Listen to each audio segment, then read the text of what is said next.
All right, ladies and gentlemen, for my last thing, we're going to talk about Bungie. They have an upcoming shooter called Marathon. It's an extraction shooter. They did some closed alpha tests a few months back, and it did not receive very good feedback from fans. It got such bad feedback that actually Sony postponed the game, because keep in mind, Sony bought Bungie. They're heavily invested in the studio. They postponed the game, and they went back to the drawing board. And here we are a few months later with a 20-minute demo of them trying to win us back. Me personally, it's going to be hard to win me in the first place because it's an extraction shooter. I'm not too interested in that, but maybe there's something here. Also, they patched up the situation too, because also they got in trouble for stealing people's art. They patched it up with the artists. So here we are, trying to appease to the fans. Let's see what's going on in this 22-minute video for Marathon. I'm going to put this on 1.2.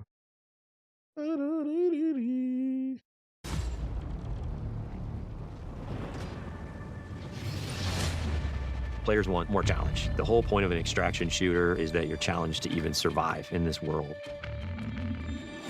We heard loud and clear from the alpha, the world didn't feel dangerous. The world didn't feel lived in.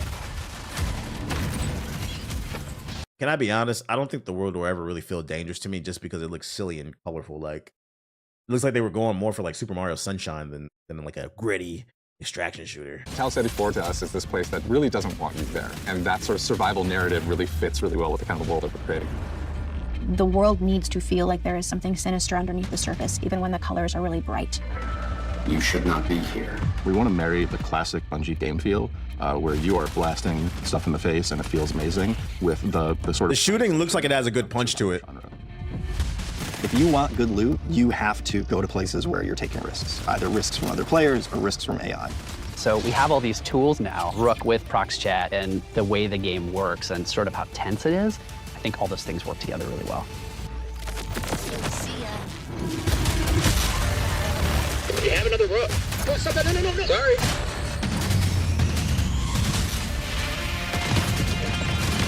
Yeah, the shooting looks good at bare minimum. The shooting looks good, but like, just off this first minute, they're still not selling me on the world. I'm just not interested in this world.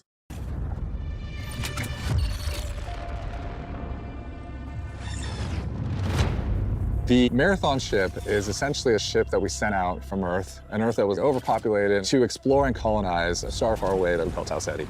We playing colonizers? I can't do that. In a lot of ways, it's like the tale of humanity trying to go out into the dark void of space, find a place to colonize, and failing terribly at it.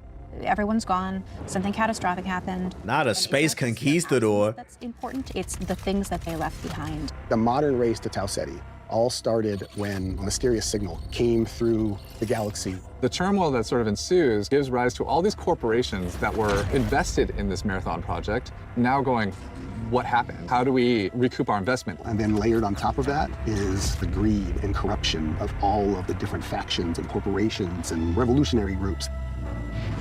In our version of the world, we send people out not just to discover what happened, but also to collect from the things that remain there, and those people are runners. As a runner, you're a biocybernetic mercenary who's traded their human body for a... You're a biocybernetic mercenary, actually. Unkillable God Slayer. You are a mercenary, a disposable mercenary. You will live, you will die. They are not people. You are the person. You go into that shell and adopt the personality matrix that is specifically designed to help you do the thing that you need to do. And you've been hired by these factions to come. I love the freaky sci-fi art, honestly. That might be of value. As a runner, you've left your body behind. You've traveled light years so that you can have access to the ultimate payday. With extraction shooters, it is all about survival. There are other people who want the same things that you want, and it's up to you to best them. But there's quiet periods where you're listening for the anticipation of something. Could there be another crew in the distance? Did I just hear a gunshot? Did I hear AI just alert? Not gonna lie, this premise would be a great single player game. I actually agree with that. I'm a little bit, now that they described it, I'm a little bit more interested in it with the whole corporation shit in space and leaving your body behind. But it's like a multiplayer game.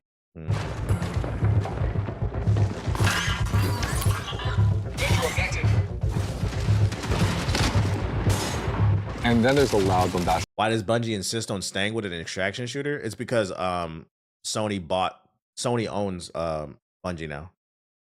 And I mean, there's numerous articles with the CEO coming out and saying they want live service games. So I'm not saying Bungie didn't want to make this, but Sony's influence is definitely all over this. They want a game that they can make money for years. Action moments where the minute something is alerted, the minute you're in that fight, now it's go time. Players particularly pose a lot of danger to you. They can make a lot of decisions that you might find illogical and completely trick you into scenarios. Sometimes the best loot box is another player that you see along the run. So there's a few different ways you can play the game. So one of them is you can play in crew, both with your friends and also through crew fill, which will just match you with 2 other players. You can play solo, and you'll jump into a game with a bunch of other solo players. In solo, I think the stakes are so multiple modes. You have only yourself to rely on. You still have prox chat, so you can call out to other solos, but you know, you are playing a tense alliance game. Proximity chat. I think that was one of my critics, because I don't think the original build had that. I feel like all these games I feel like every multiplayer game needs proximity chat. Where it's really up to them whether or not they decide to honor or respect that alliance you might have created. It's all about figuring out what's your investment, what's your stake, when to get in, when to get out, and when to kill the other guy. Being good at Marathon is like playing poker with guns. You're not welcome here. One of the things we've really focused on is making sure the environments are selling the tone we want to hit with the game. We've brought a little bit of groundedness, a little bit of grit, a little bit of darkness, a little bit of that mood that kind of is necessary for an extraction shooter to feel dangerous. Our biggest goal has always been player immersion. We're trying to keep everything as believable and realistic as possible. So we cranked up all the material responses, feel accurate, feel realistic. You know, you'll get gloss, you'll get crud and mud. And no one of those things is all that sexy, but it's very interesting that they said they wanted to make an immersive, hyper-realistic experience, but then they got this nut-ass like art style. Bit of a contradiction. When you layer in just a little bit more, you know, responsive to light, a little bit more responsive to the player, things will part, water will pool. Layer in all these different things, the world becomes much more alive. A little bit of this, a little bit of that. And then when you're feeling like a real place and you feel in danger, now your run matters.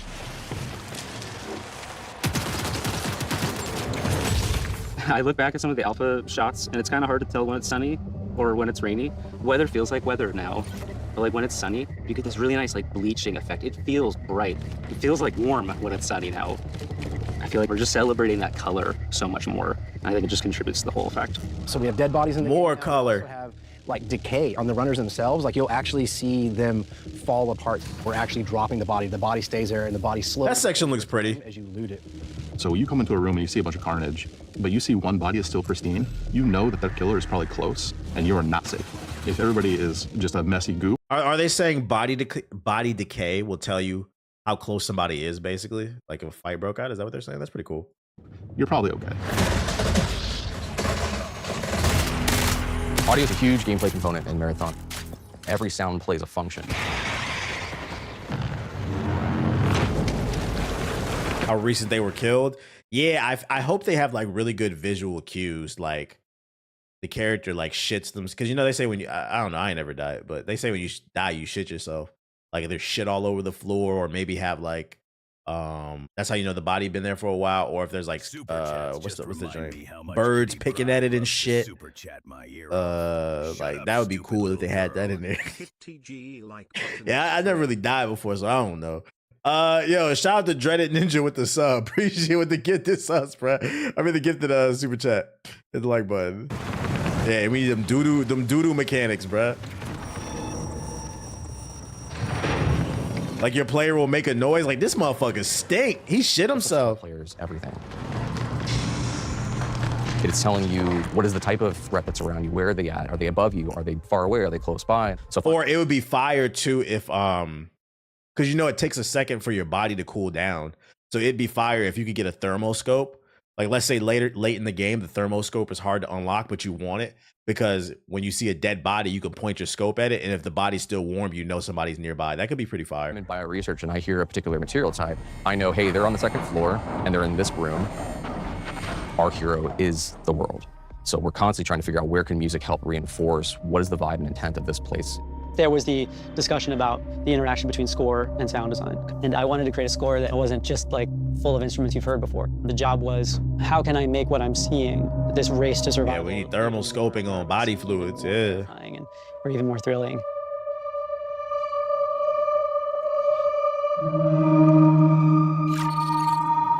Got the sound design. Zones, and each one of those zones has its own sort of approach to kind of level design and what it asks players to kind of think about and do.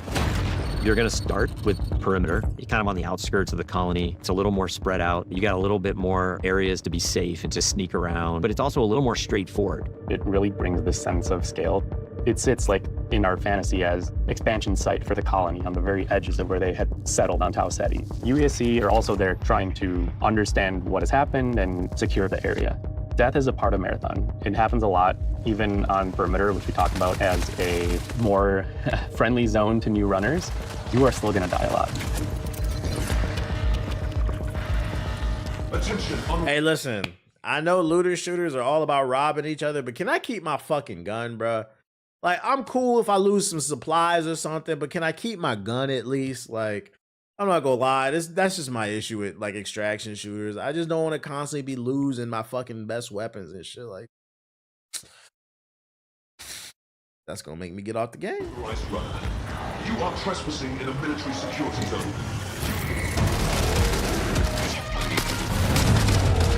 It was really important to us that the UESC were not trivial to fight. When you face them on Tau Ceti as a runner, you are the outlaw. You are trespassing.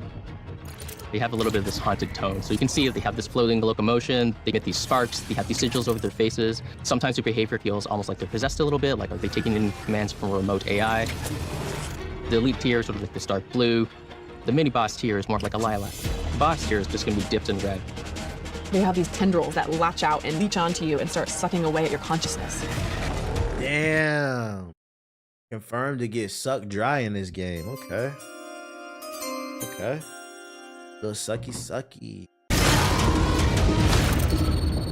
You're getting into Marsh, you're starting to understand something bad happened here, and you're seeing signs of that in a way that wasn't apparent on perimeter. On Dire Marsh, we've got the anomaly, and it's this strange alien entity that has erupted up out of the ground. You're really feeling signs that this is more of an epicenter of where things went wrong on this colony. It's got a different style of gameplay. It's more like a central complex that is rich with overlapping areas and regions that you can... I'll give it that. At bare minimum, encounter to another. At bare minimum, the shooting mechanics do look really solid, and that's the only reason I think I'm willing to give it a try. It looks fun and fluid there. Great map to go in when you just want some action. And it's just the extraction shooter element, bro. Different weather systems, it has different dynamic events that can happen, and your approach to them is never going to be consistent. One of the needs that the design team thought that we should have is more challenging PvE activities. Each of our zones has these bigger events that don't happen every session, but when they do happen, you'll know they're happening. Building confirmed to be sucked and pooping. World, shake up your run and make you decide, like, what do you want to risk? Then you get to Outpost. An Outpost is a more functional, thriving UESC facility. More maps, more power. Flying overhead. The UESC's everywhere. There's tripwires. There's a weather hazards. It's a lot of stuff you're up against from the get-go. Outpost is a smaller map, but it's also a lot more vertical. It's built around a specific building that we call the Pinwheel. It's just this meat grinder of a structure that's like a corkscrewed building that has nooks and crannies and hallways, and it just becomes a real cluster when you're in there fighting.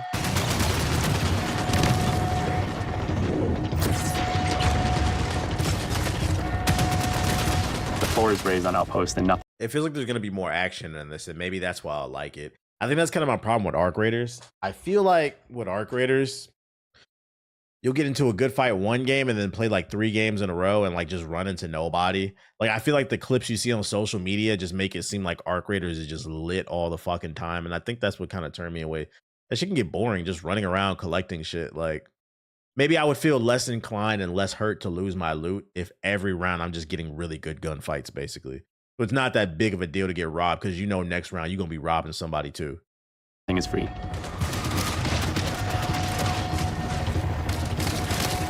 The Pinwheel hosts some of the best loot opportunities. But it's noisy, players are going to know you're doing it, so there's extra risks.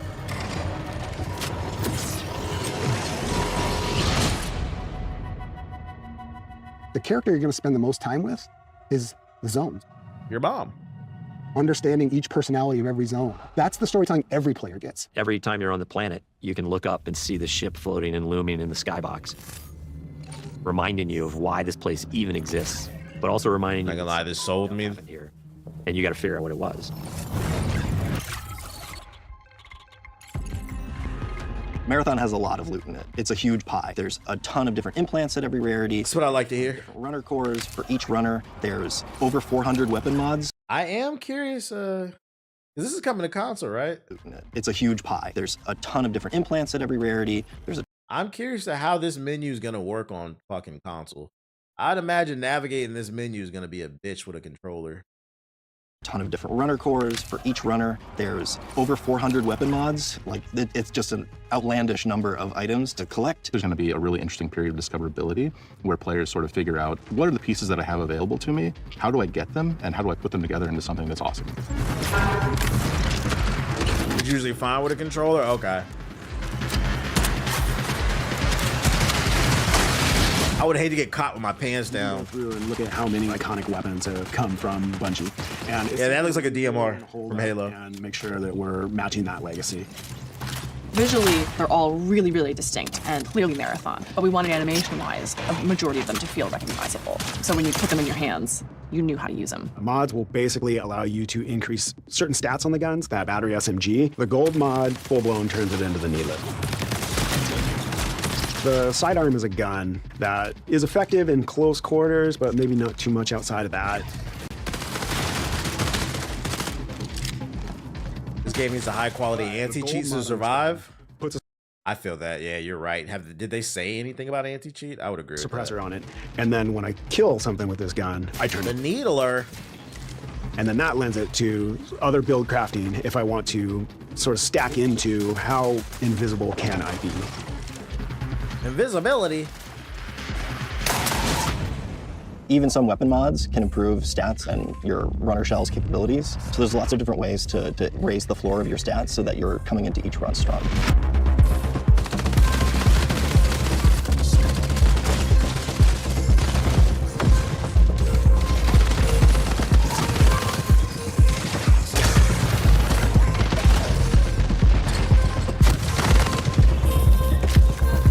Runner shells are a bioprinted body that you inhabit when you go down. Oh, they got the thermals. The Lost Colony.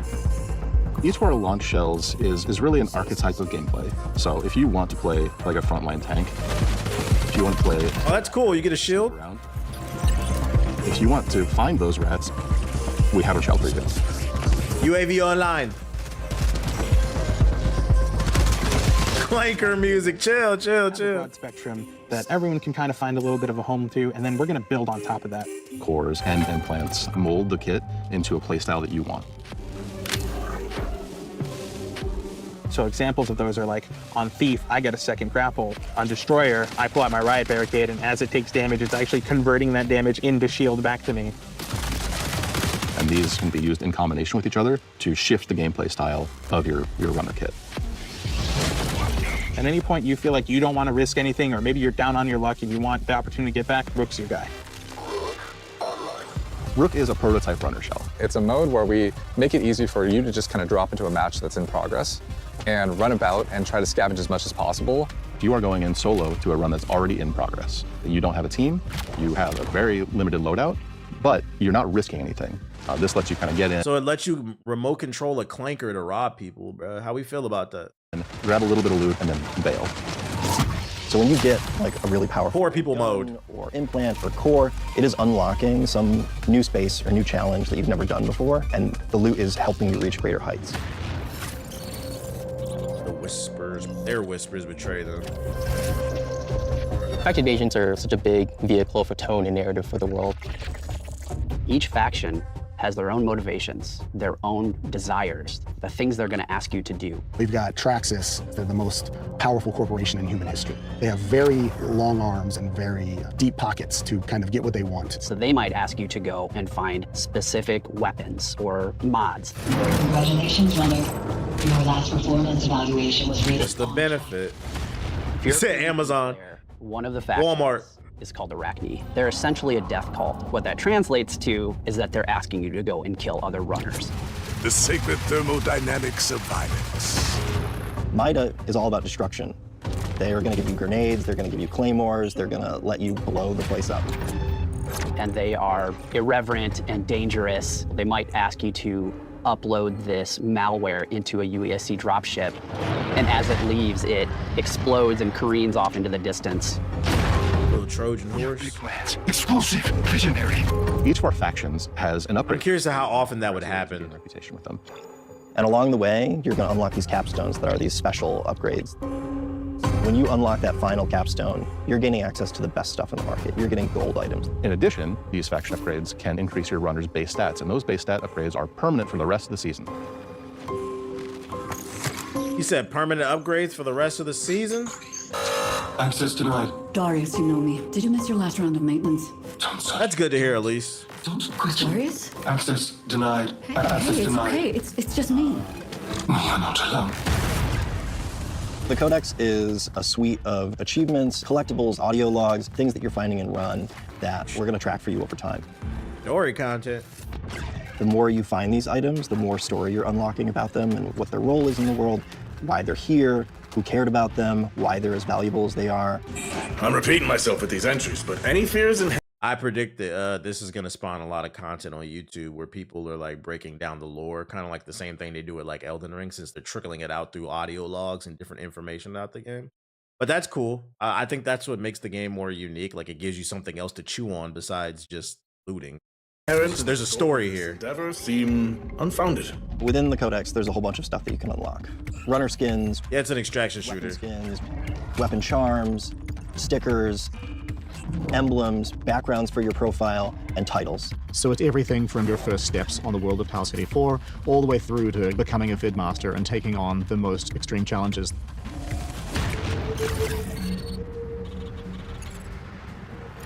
You're waiting. The Marathon ship is the hardest place to survive in this game. And if you're not ready to take your best stuff, well, you're not going to survive. It's like a heist for a runner.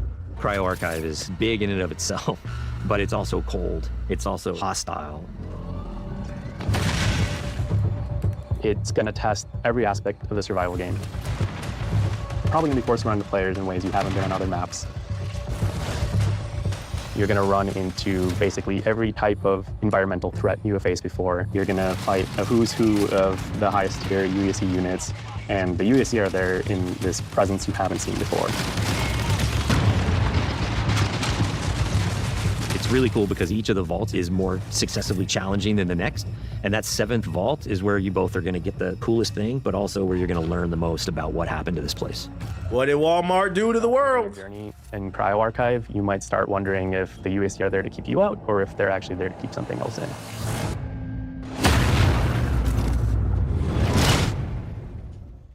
Nice.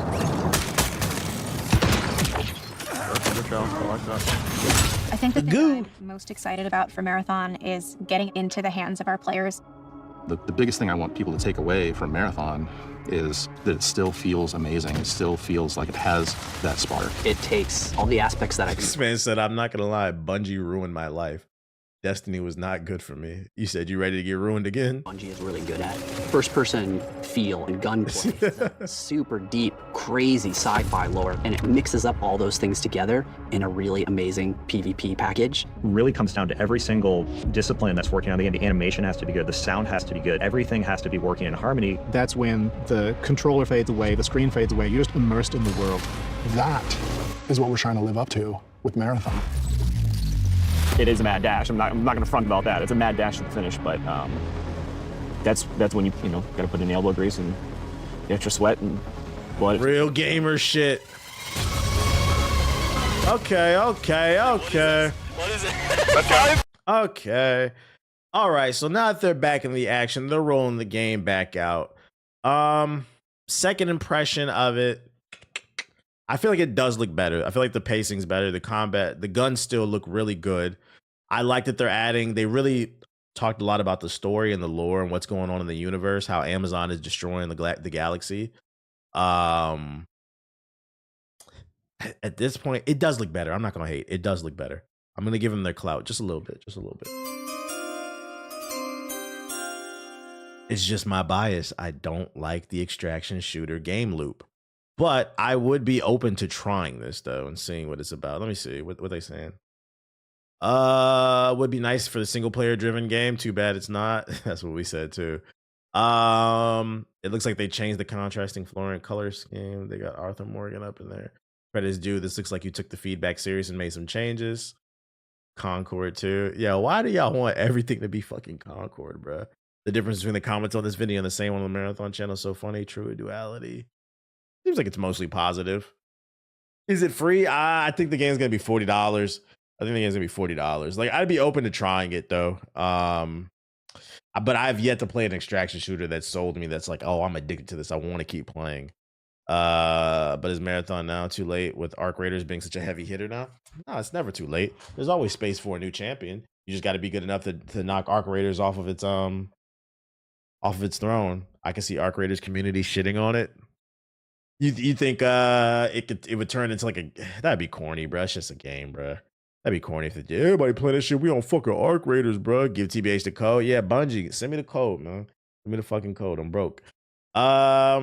So I give them a W update. They're trying. I will give them that much. They are trying. They are listening. They needed to get it together because if not, Sony gonna cut that cord. We'll keep it open. We'll keep an open mind to that. Let me switch my account real quick and see if there's anything in the sub box before we get on the game. Get on the game. It's corny, but some people will die defending the games they love. These people do not pay y'all bills, bruh. Look, there she go right there. SpongeBob the movie. Avengers Doomsday. Did y'all see that shit? Hey, Avengers Doomsday trailer leaked. Oh, y'all can't see this. It's right there, though. It leaked. They got it taken down, though. Some people about to catch a lawsuit. I may or may have not seen it, bruh. Is Liza P. gas or nah? Yeah, I beat the game and the DLC. I very rarely buy DLC, so yeah, it's a good game. Ice Spice and SpongeBob, big boy. Villainy official launch trailer. What is this? Hotel Galactic. Is there any trailers I should be aware of? Got the Destiny stuff. What am I gonna play? I'm probably about to hop on Ninja Gaiden because I haven't gotten any bat signal. You maybe start singing "Get on the Game" when I'm about to get on the game. Get on the fucking game. Kickstarter trailer. Fuck no. I'm broke. GI podcast showing up in the sub. It showed up in mine. I don't want to hear how it didn't show up for you. A DLC for a game I never heard of. I don't think there's any trailers. Graft. What is this? Rise Hellrat Revival. What is this? TBH can't wait to play the Night Raid. She's been trying to bully me to get on that shit. I'm gonna get to it eventually. It's just, man, it's too much going on. Surf Punk. DBZ Kakarot Daima DLC. Who is playing that? Supreme Experiment announcement trailer. Not a regular experiment, the Supreme the Supreme Experiment. Oh shit. Raiders of the Black Veil. Oh sweet. We're really trying to find something here, but not much going on. Snowboard Syndicate? What the fuck is this? The Path into the Abyss. Ayoko Island, Magical Brush. You know who's playing it. You know what type of gamers playing it. Warframe content. Oh my lord. I just look at some of these joints. Boom, boom, boom, boom.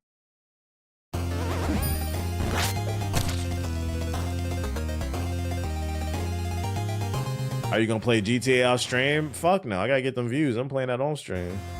Yeah, this is a no for me. Graft.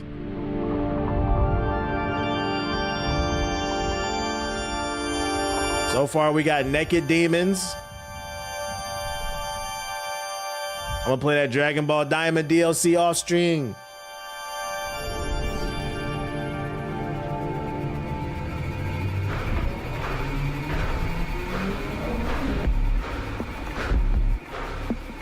I don't know why that's just so funny to me. He said if GTA 6 gets confirmed to be $100 at the base price, I want that shit to fail. You know what's funny? I'm kind of with you, dog. I'm kind of with you. Like, if it was any other game, it could be a Nintendo game, a Ubisoft, whatever. If they announce it being $100, I feel like people would laugh them out the room. Ain't nobody buy. If I want to buy, I'll wait for the price to drop or fuck that game. But I feel like if there's one game they could get away to doing detrimental damage to the industry, it would be GTA, because the ball and gun gamers are going to buy it regardless of the price. And then what happened is all the other publishers will see that, and then then NBA 2K is now $100. We just feel like we're putting out $100 product, so now, and then 2K already has a $100 edition, the deluxe edition that'll turn into a $200 edition, bro. So I like. It's not that I want the game to be bad, but I'm kind of with you just from like a consumer standpoint, like a anti-capitalist standpoint. I'm kind of with you. If that shit turns out to be $100, I kind of want it to fail too. I'm not gonna lie. Because it's going to do detrimental damage. And the unfortunate thing, too, about it is not only will they buy it, they will defend it. And because, people who are not class conscious, one of their favorite go-to lines is, why are you worried about the next man and how we spend our money? Because what you fucking do affects me. That's why. And that's what I'm trying to get through to your head. So they'll be like, oh, so you fucking pocket watching. And then 5 years down the road, when every game's $100 and $150, they'll be the same ones bitching about how everything's expensive and gaming is dead. They will I hope that Rockstar is not this smart, but like they have the perfect community that lacks that class consciousness to try that bullshit on, unfortunately. And like, if you tried to do that to like the Helldivers community, or I don't know, like the Witcher community, that shit's not flying.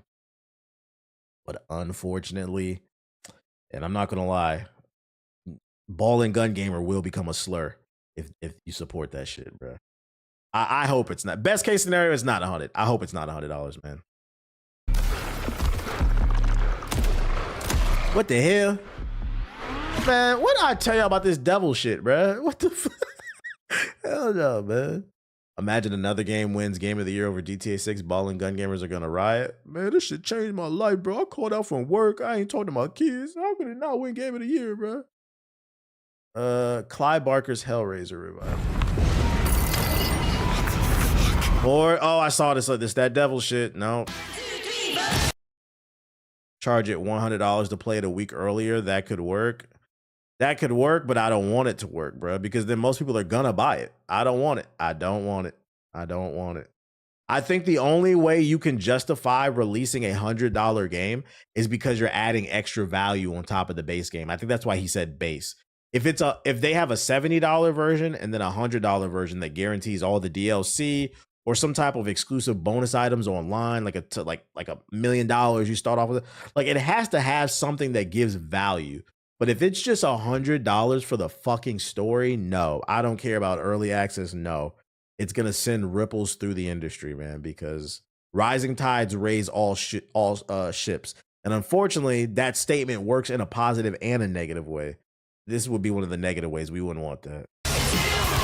Surf Punk.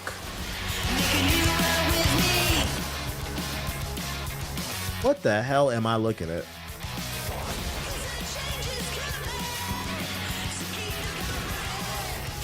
I'm good off. The base game plus, I don't know, 2 DLCs maybe? Yeah, like that'd be fine. Then I'd be like, okay, they're adding value to the consumer, but if you're not adding some type of value, it's not gonna be worth it. Supreme Experiment.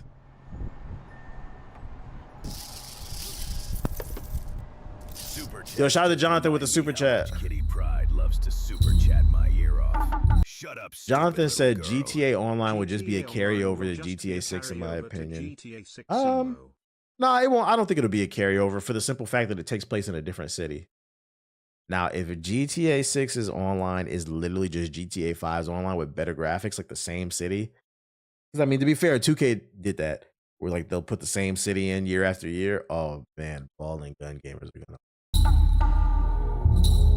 100 years ago, humans moved up into those huge, ugly towers and left the machines behind to run things for them. And GTA is going to be the same price as any other game. I don't know why y'all keep saying that. It's based off of reports. It's based off reports. Several reports from industry insiders came out and said that there's a high probability it'll be $100. Then the CEO of Rockstar got on the news, and I've covered this on my stream, and he said, we feel like the value of our game is a premium game, and we're exploring different pricing structures.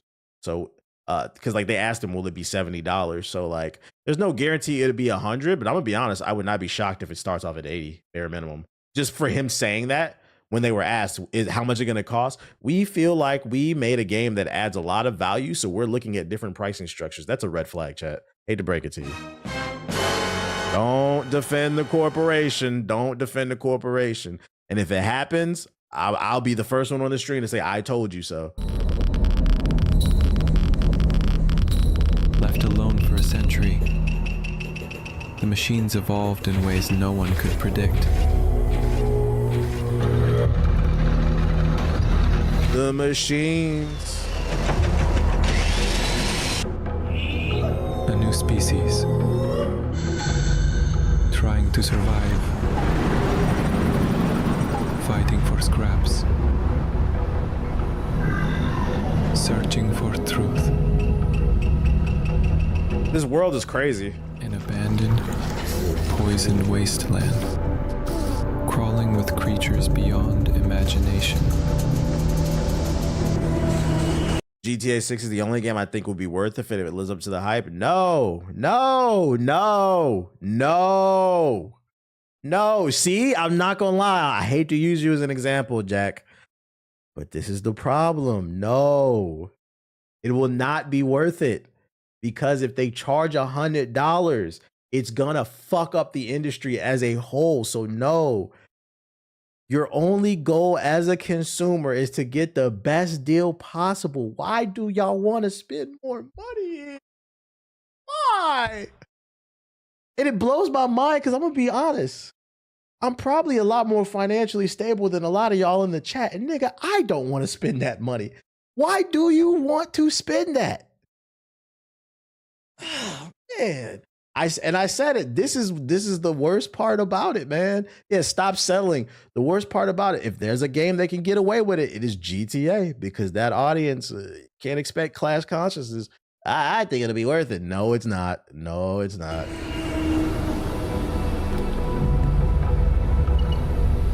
Down here, humans don't belong. But we would have bought other games at that price. What game are you buying for $100 right now? What base game costs $100? There's no game that costs that much. What are you talking about? $100 for a digital game y'all don't own. Y'all losing the plot. I got a conspiracy theory that all those rumors have been seeing online are paid niggas testing reactions and we're about to be cooked. I agree, Cammy. I believe they're putting those rumors out into space to check the temperature. Instead of dropping the bomb and just doing $100 and then getting bad feedback, they're just putting it in the air through some articles and rumors, seeing if they can fuck you or not. And they said, oh, you don't think it's that bad? Oh, we gonna do it then. Kind of like when Drake was leaking his own tracks to get feedback and then re-releasing it. You remember that part, Kemi? I feel like people forget that part of the battle when that nigga was leaking his own tracks and shit. You guys like this? No, we don't.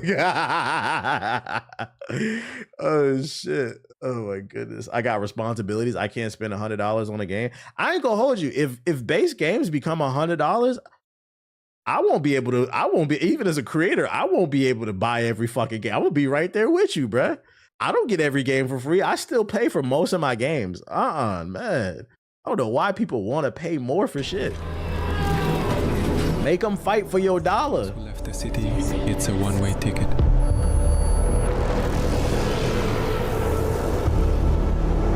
But they go for a reason. This evolution of the machines was not random. There's something vast behind it. The messed up part is when you charge $100, you will only need to sell so many copies to make profit. They know it. Yep.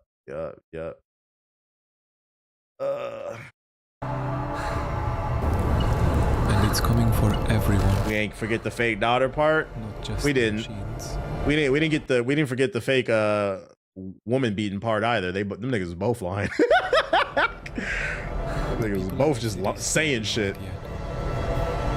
But soon they will. Yeah, what's the fucking gameplay? The world looks interesting, but there was no gameplay. What's your thoughts on Crimson Desert? It is a game that I am willing to play if there's nothing else interesting. It looks like a solid 8 so far from what I've seen, but like it's not like high on my list. There's too many bangers coming out in 2026, man. I don't think anyone wants to pay. I just understand.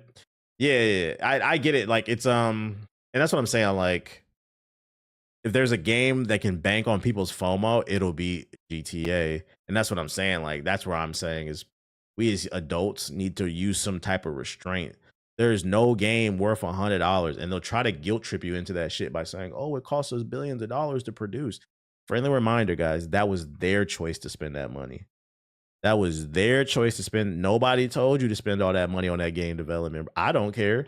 I'm not paying for that shit. And you have to put your foot down as a consumer, because the moment you do that, the price on everything is going to drop.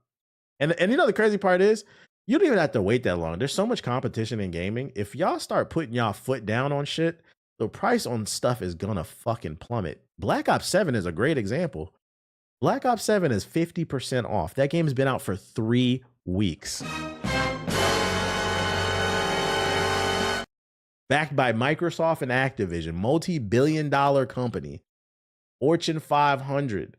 People ain't buying that shit. It's 50% off right now. If you don't like it, that price gonna drop. Trust me. Because at the end of the day, their goal is they have to sell something to you. So you got to decide when you want to get fucked.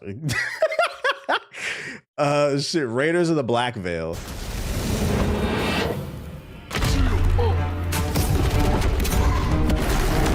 Yeah, the consumer controls the market. I just wish people would understand that shit.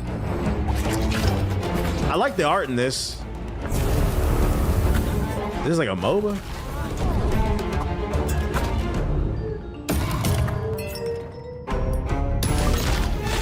Look at the Saints Row reboot. I mean, look at any product that's failed. I feel like people understand this from a standpoint of things they don't like or things that they think are mid. Like, you'll see a game that you think looks just okay, maybe above average, like Star Wars Outlaws. You'd be like, I'll get it when the price drops. I see some value here, but I'm not paying $70. Y'all will do that for shit that's mid, but you won't do it for something that you're excited for. The rules still apply. Even if you're excited for it, newsflash, Rockstar doesn't know that. So if everybody just doesn't buy it when it's $100, guess what's going to happen in 2 weeks? Now it's $50. And that's what I'm saying. This is a human problem. At least in the United States, we have a really big consumer problem, just overindulgence on shit.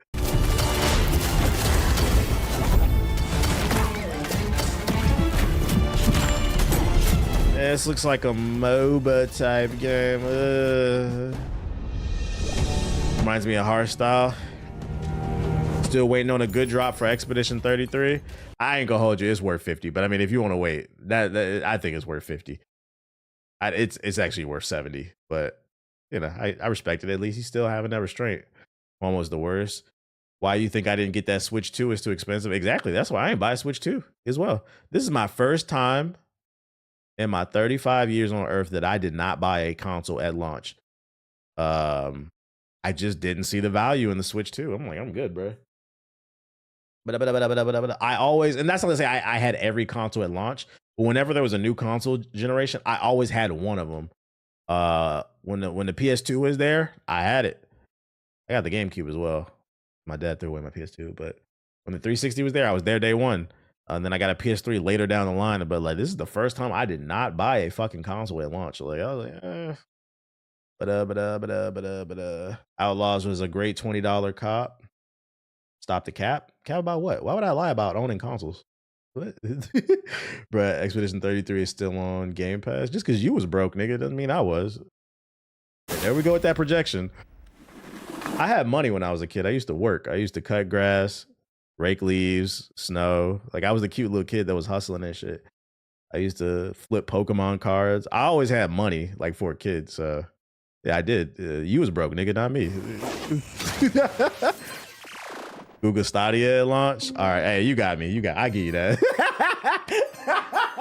Well, actually, I meant the consoles that matter. You know what the fuck I meant, but I'm gonna give you that. That's funny. I'll give you that. What about the Amazon Luna? 3, 2, 1. That nigga's funny.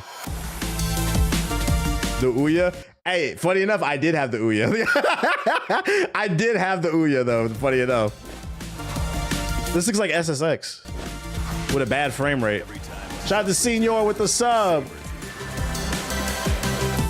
Yeah, I did a review on the Ouya. Y'all trying to be funny. That's why I always make Ouya jokes. That shit is ass.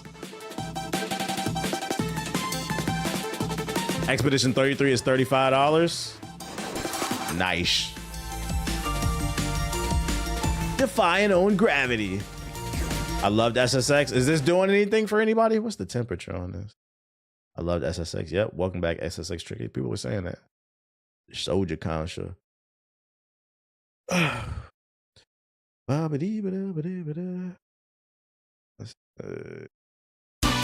This looks. The Drake fan just timed me out for making fun of him for having an OVO in his name on Twitch. It's a girl. And second, I mean, was it necessary? I mean, you typing it, he said, there it is. Was it necessary? Like, was the comment necessary? Hayaku Island of Darkness. Fun. You're not going to win a war with the mod. Uncover the island's darkest secret. I'm not going to lie, despite, OVO jokes aside, I'm not going to lie. If I didn't know you and I see you in the chat and the first thing you say to me is your name's fucking dog shit, I'm probably going to time you out too. Like, it's more so like, this is what I mean. Like, some of y'all lack social awareness. It's just, what was the point of the comment? Just keep it to yourself. Like, if you thought it was funny, just laugh yourself.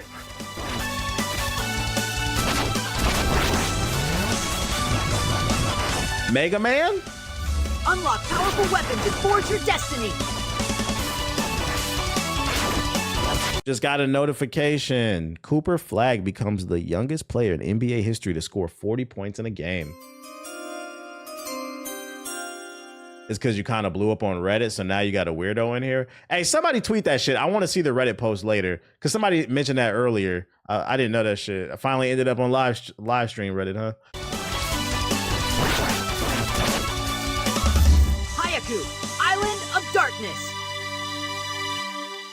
He looks like Mega Man Battle Network, which also shows me I've been leaving a lot of content off of on the table. Because I've had multiple clips go viral on Twitter already.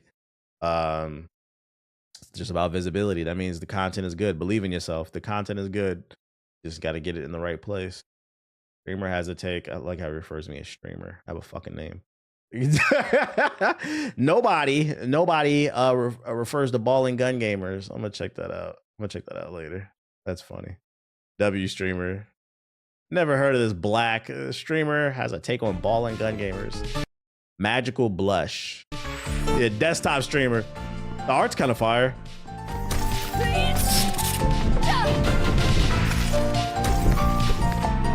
Careful, that subreddit is toxic.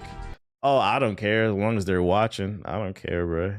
We can always ban people. We can put shit in sub mode. Like this, I'm not one of these streamers that's sensitive, bro. I will turn this. Y'all think I'm playing? I will click stop streaming right now if I fucking feel like it. I don't care. Ain't nobody bully me off the internet. I bully bullies. Yeah, we grown over here. That shit does not bother me. I talk a lot of shit. You think I can't handle a Reddit mod? Like, come on, bro.